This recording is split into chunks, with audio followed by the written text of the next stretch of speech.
Now that you know how to prepare materials for a wall build, let's discuss the process of building walls alongside volunteers.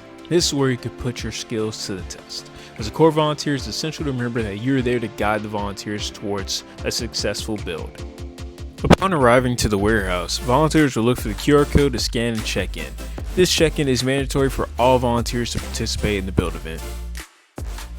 Once checked in, volunteers should collect the necessary PPE for the build day. These items are crucial to protect volunteers from risks such as splinters, flying wood, and potential injuries to the finger. When all the volunteers have arrived, the volunteer coordinator and construction team will kick off the day with a morning brief about Houston Habitat's mission, followed by a detailed safety brief. Next, volunteers will be shown a sample wall to understand how to assemble and build the walls effectively. Each marking on the wall is important, as it will help volunteers recognize which components will be used in specific sections of a wall build. The first marking is 2E, which indicates where the two pieces of wood that make up the top and bottom wall should align.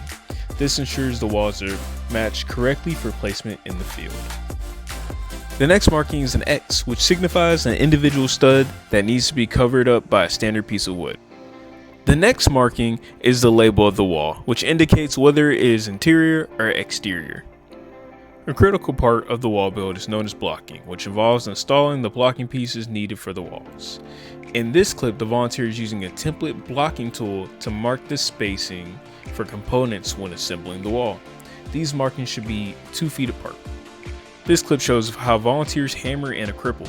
These wood pieces are essential for forming the doors and windows of the walls, with nails placed at both the top and at the bottom to secure everything.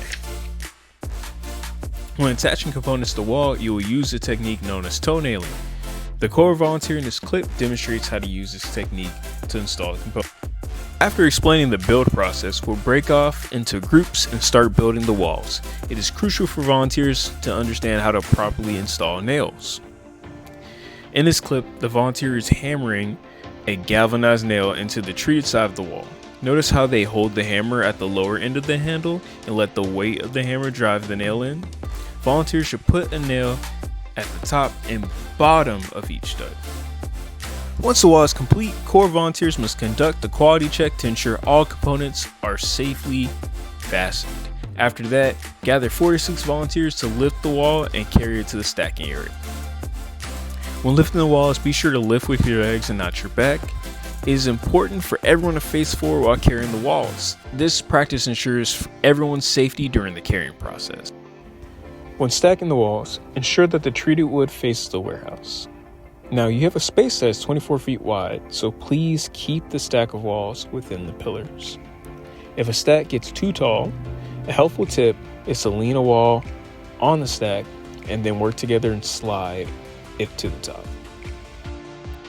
This segment highlights how core volunteers will be involved in the wall build. If you have any questions while on the build site, please connect with our construction team who will be available to provide answers to any build related inquiries. We're excited to have you a part of the core wall build team and look forward to building many homes together.